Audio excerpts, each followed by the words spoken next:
Նախ պարոն Ռուբինյան, ես ձեզ հորդորում եմ ամեն անգամ որևէ ելույթից հետո ձեր հեղինակավոր կարծիքը չարտահայտել, որովհետև դա ձեր լիազորությունների մեջ չի տեղավորվում եւ դուք փաստացի ձեր լիազորությունները վերազանցում եք։ Դուք չեք մեկնաբանում լիազորությունները, իսկ հիմա շարունակեք ձեր ելույթը։ Ահա, բարեկերտ Ռուբենը։ Ամեն դեպքում պարոն Սարգսյան, այստեղ եք։ Ես ուրախ եմ, որ ձեր քեռին լավ է, բայց ես նման զարմիկ ունի։ Տեղը տեղին տենդերներ է բաժանում։ Խի պետքա վատ լինի։ Շատ ուրախ եմ, որ լավ է։ Հարցում եք իմ ամուսինը ինչպես է։ Շատ լավ է իմ ամուսինը։ Միայն ուզում եմ հասկանալ, իմ հնչեցրած մեղադրանք քննադատությանը դուք ինչով եք ինձ պատասխանում։ Ես ասում եմ, դուք համայնքի ղեկավար եք եղել եւ ձեր ղեկավարման ժամանակահատվածում ձեր քեռին տենդերներ ա ստացել։ Դուք ինձ ինչու՞մ եք մեղադրում։ Իմ գործողությունների կամ իմ կանդրադառնամ, իմ ընտանիքի անդամների կողմից իրականացված որ գործողությունն է ապօրինի կամ շահերի բախման տիրույթում։ Եթե որևէ անօրինական գործողություն ես կամ իմ ընտանիքի որևէ անդամ իրականացրել է, բայց այդ դատախազությունը ինչով է զբաղված։ 5 տարի շարունակ ոնց հնարավոր է քրքրել են։ Ուզում եմ հասկանալ ձեր հնչեցրած հարցադրումների ելակետը ո՞րն է, որ ես որևէ հակաօրինական գործողություն եմ իրականացրել։ Բնականաբար ոչ։ Պոպուլիստական հայտարարություն եկել ստեղից անում եք, բայց քանի որ նաև այսպես ընդգծված հարցադրումներ են, ես հարկ եմ համարում նաև դրանց անդրադառնալ, չնայած կարծում եմ, որ մեր ժողովուրդը արժանի է, որպեսզի ավելի քաղաքական բնույթի հարցադրումներ հնչեցվեն եւ պատասխաներ, բայց եւ այնպես ես այս տարիներին հասկացել եմ մի բան, որ եթե որևէ հարցադրում բաց ես թողնում, դա հետո այսպես կուտակում է, ինչպես օրինակ Հեկի հարցով։ Հեկը 5 տարի հետ է կնգել, պարոն Սարգսյան։ 5 տարի այստեղ ասել են Աննա Գրիգորյանի հեկը, Աննա Գրիգորյանի հեկը, Արտուր Հովհաննիսյանի հետ էլ հիմա դատվում եք, ինչ եք եկել, նոր բան եք ուզում հայտնաբերել։ Նոր բան եք ուզում հայտնաբերել։ Ընդ որում ոչ թե ձեր կառավարությունը թույլ չի տվել, որ մենք հեկ կառուցենք, այլ ես ուղղակի 50% իմ մասնաբաժինը վաճառել գնացել եմ։ Հիմա չգիտեմ այդ հեկը կառուցված է, կառուցված չի, process-ի մեջ է, process-ի մեջ չի։ Եկել ինչ եք ասում։ Կամ ասում է Աննա Գրիգորյանի ամուսնու ընտանիքը պատմամշակութային արգելոց թանգարանից տարածք է վերցրել, այնտեղ սքո սրահ է բացել։ Պարոն Սարգսյան, դուք այդ տարածքը տեսել եք ուրա Հարամանյան Նարեկը։ Ինքը հո կապանից է։ Գոմ է եղել այդ տարածքը։ Չնայած պատմամշակութային արգելոց թանգարանն է պատկանել։ Քաղաքի ծայրամասում գոմ հիշեցնող տարածք է եղել։ Իմ ամուսնու ընտանիքը պայմանագիր է կնքել 4 տարով, ներդրում է իրականացրել, խոշոր ներդրում է իրականացրել։ Դարձել է սքո սրահ առաջինը կապանում։ Կապանցին չի ունեցել։ Հիմա ուզում եմ ասեմ, տեղ ինչու եք մեղադրում, որ մենք գոմ հիշեցնող տարածքում ներդրում ենք իրականացրել, պայմանագիրը սպառվել է, հետո դիմել ենք ընդ որում չեն էլ ավելացրել պայմանագիրը։ Այդտեղ հակաօրինական ինչ կա, ես ուզում եմ հասկանալ, էլի։ Ի վերջո հարցադրումներ հնչեցնում եք, պետքա որևէ տրամաբանություն ունենա, թե չէ։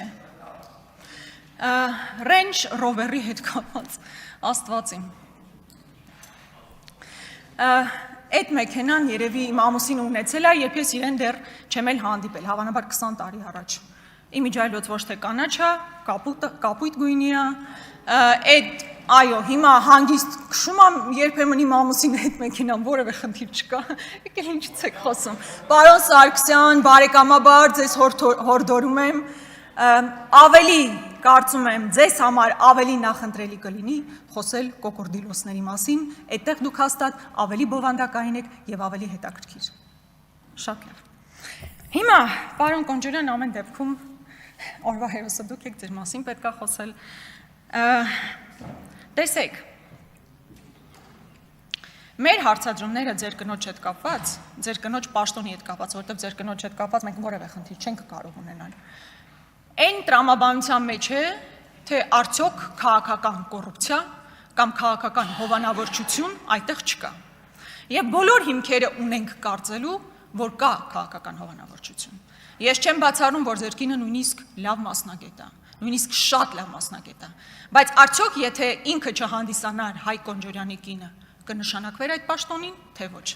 Դրա պատասխանը միայն կարող եք իմանալ, եթե թափանցիկ ձևով ներկայացվի, թե այդ հանձնաժողովում ովքեր են եղել, ինչ կրիտերիաներ են գործել, ոնց է ընտրվել ձեր կինը այդ պաշտոնին։ Քանի այդ ամեն ինչը փակ է, դուք էլ որևէ կերպ չեք ներկայացնում, մենք բոլոր հիմքերը ունենք կարծելու, որ ձեր կինը բացառապես ձեր հանգամանքի բերումով է, որ այսօր նշանակվել է Հայփոստի ղեկավար։ Երկրորդ հանգամանքը աշխատավարձի հետ կապված։ Այն պարագայում, երբ հազարավոր աշխատակիցներ նույն այդ պետական հիմնարկում ստանում են 80,000, 100,000 դրամ աշխատավարձ, իսկ ձեր կինը ստանում է մոտ $10,000 աշխատավարձ։ Դա չի կարող հարցեր չառաջացնել։ Բնականաբար այդ հարցերը առաջանալու են։ Եվ նաև այն բանի բերումով, որ ի վերջո պետք է արդյունավետության տեսանկյունից նայել։ Եթե օրինակ 23 թվականի նույն հեծը 100 միլիոն դրամ շահույթ է ունեցել, 25 թվականին արդեն 523 միլիոն դրամ վնաս է տվել։ Հիմա ինչքան վնասը ավելացել է Հայփոստի, այնքան աշխատավարձային ֆոնդն է ավելացել եւ ձեր կնոջ աշխատավարձը։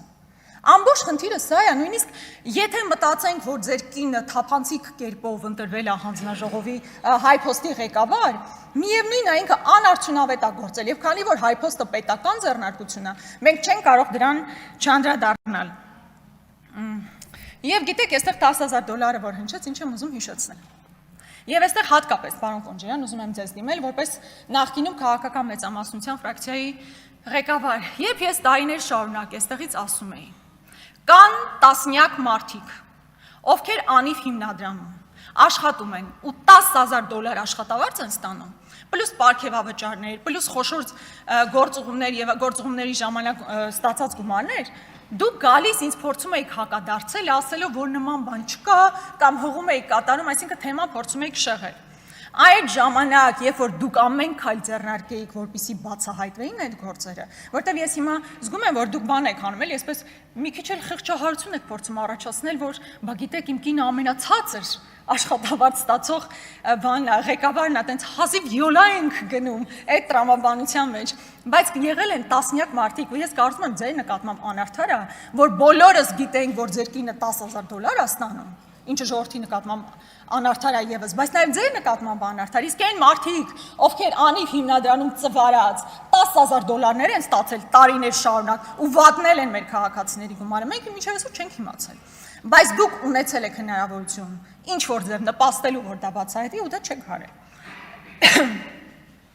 Հաջորդը, պարոն Կոնջարյանի հետ կապված նաև մի դրվագ կար, ես ուզում եմ հիշեցնել, վերջինիս տան հետ կապված, եթե չեմ սխալվում, ինչ որ ձև դուք ժամանակին անդրադարձել եք, բայց քանի որ ձեր հարցն է քննարկվում, ես առաջարկում եմ դա ևս վերհիշել։ Պարոն Կոնջարյանը գնում է տուն, շատ լավ է, երջանիկ ապրեք այդ տանը, այն գնում է 54 միլիոն դրամով։ Լրատ հետքը, եթե չեմ սխալվում, այո, հետքը բացահայտել էր, որ նմանատիպ տունը այդ հատվածում արժե մոտ 75 միլիոն դրամ։ Այսինքն էականորեն ցածր։ Հիմա միգուցե որևէ մեկի մոտ հարց առաջանա, իբր այստեղ ինչ խնդիր կա, որ։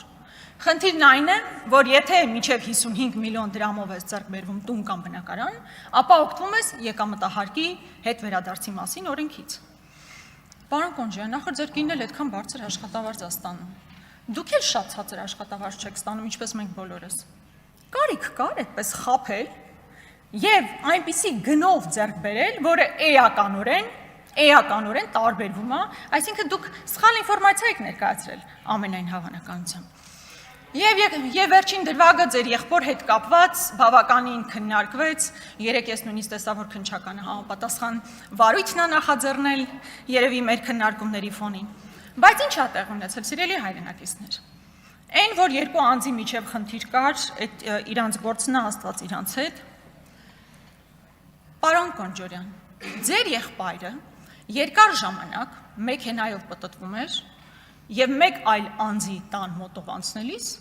հայհոյում էր, սպառնում էր, բայց դա էլ հերիք չի։ Նրան ուղեկցվում է պարեկը։ Ինձ մի հատ խնդրում եմ բացատրեք, այդ ո՞նց է տենց ստացվում։ Միայն այն բանի բերումով, որ այդ մարդու ազգանունը Կոնջարյանը ինքը ունի այդ լիազորություններն ու առավելությունները, որ ինքը չլիներ Կոնջարյան Հայկի եղբայրը, պարեկը իր հետևից այդպես կպտտվեր ու կպաշտպաներ այն ժամանակահատվածում, երբ ինքը գնացել է ուրիշի ընտանիքին է սպառնացել, ու ավելին դուք իմացել եք այդ ամեն ինչի մասին եւ որևէ քայլ չեք ձեռնարկել։ Այս շուխուրից հետո միայն քննչականը որոշել է, որ պետքա ինչ որ քրեական վարույթ նախաձեռնի։ Շատ բաներ կար ասելու, բայց ավարտվեց։ Ֆրակցիայից հավանաբար ես չեմ խոսի, բայց ուզում եմ պաշտոնապես ասել, որ մենք չենք մասնակցելու Հայ Կոնջարյանի ընտրությանը։